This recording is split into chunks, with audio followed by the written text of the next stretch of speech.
Bienvenue sur Africa 24 dans cette nouvelle édition du Non-Stop Info. Voici les titres de l'actualité un an après l'accord de Paris. Place à la COP22 qui s'ouvre ce lundi à Marrakech. Une rencontre pour trouver des solutions plus concrètes afin de limiter le réchauffement climatique.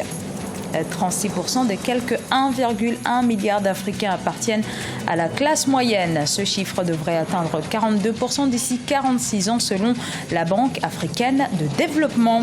Et Niamey, capitale de la mode. La métropole nigérienne a accueilli jusqu'à samedi la semaine de la mode. Un rendez-vous à ne surtout pas manquer pour les jeunes créateurs. Mais tout d'abord, cette exclusion du chef de file de l'opposition tchadienne, Saleh Kebzabo, au sein du Parlement panafricain. Le président de l'Assemblée nationale tchadienne, Haroun Kabadi, qui a déposé la requête auprès de l'institution, accuse le député d'avoir critiqué l'Assemblée nationale du Tchad, dont il réclame la dissolution. L'Union nationale pour le développement et le renouveau, UNDR, parti de Saleh Kebzabo, parle d'une éviction inadmissible. C'est ce lundi 7 novembre que débute à Marrakech au Maroc la 22e conférence des Nations Unies sur les changements climatiques. L'accord de Paris de 2015 n'a été qu'un cadre général. Avec la COP22, il s'agit de trouver des décrets d'application pour son entrée en vigueur. Maria Madramé.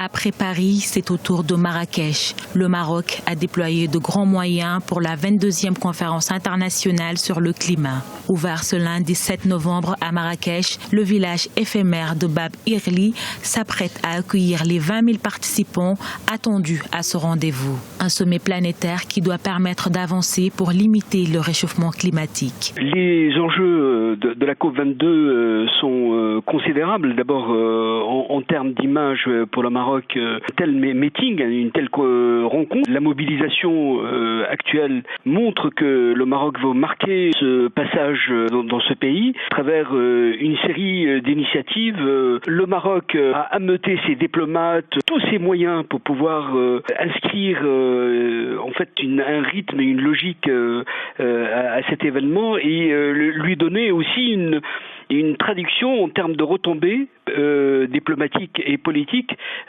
pour le pays. Désireux de renforcer sa position en Afrique, le Maroc va aussi profiter de la COP22 pour organiser un sommet de chefs d'État africains le 16 novembre 2016. L'occasion pour le Royaume d'affirmer sa volonté de réintégrer l'Union africaine. Cet événement va servir de levier pour la diplomatie marocaine pour mieux préparer d'abord la diplomatie économique à travers la présence d'institutions bancaires, à travers aussi des sociétés, d'entreprises qui travaillent en BTP, dans les télécoms. Le Maroc veut compléter ce volet pour revenir à aux fondamentaux qui est aussi la dimension politique et diplomatique. L'accord de Paris adopté par 195 pays pour lutter contre le réchauffement de la planète est symboliquement entré en vigueur vendredi 4 octobre 2016. Mais d'immenses efforts devront être accomplis dans les années à venir pour tenir l'objectif de limiter la hausse du thermomètre bien en deçà de 2 degrés Celsius. Dans l'actualité également, cette visite officielle depuis dimanche du roi Mohamed VI au Sénégal. Il s'agit de la 3e visite du souverain marocain en 4 ans à Dakar. Au cœur de la rencontre avec le président Macky Sall, la volonté du royaume chérifien de réintégrer l'Union africaine. Les discussions devraient alors porter sur l'épineux dossier du Sahara occidental. Un Africain sur 3 appartient à la classe moyenne et cela après une décennie de hausse du niveau de vie qui devrait perdurer avec la forte croissance économique. C'est un reportage d'Olive Adjakotan. 36% d'Africains font partie de la classe moyenne du continent selon une étude de la Banque africaine de développement en 2011.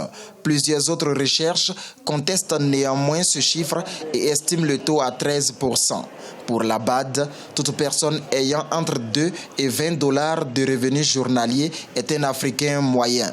Les autres études soutiennent de leur côté que tout individu gagnant par an plus de 5 000 $ est éligible à cette catégorie sociale.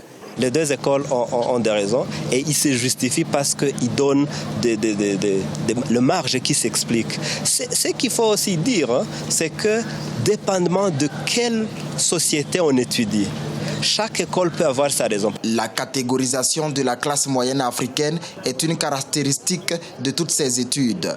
Il y a la classe moyenne flottante composée des personnes dépensant entre 2 et 4 $ par jour, celle dite stable dont les dépenses journalières sont comprises entre 4 et 20 $, et la classe moyenne supérieure regroupant les individus faisant des achats de plus de 20 $ par jour.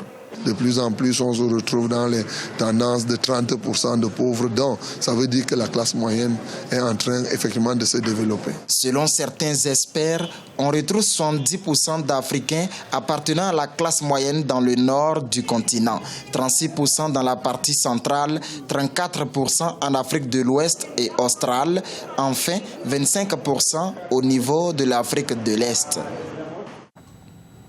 La Niamey Fashion Week s'est tenue ce samedi 5 novembre au Niger. Il s'agissait d'une première édition au cours de laquelle des jeunes stylistes ont pu côtoyer les créateurs les plus confirmés. Reportage Sadou Alizé Mouktar, correspondant au Niger. Le Salon international de la mode nigérienne, dénommé Niamey Fashion Week, lancé samedi 5 novembre 2016 au Palais de Congrès de Niamey. Plateforme pour l'émergence des jeunes stylistes africains, Niamey Fashion Week est à sa première édition.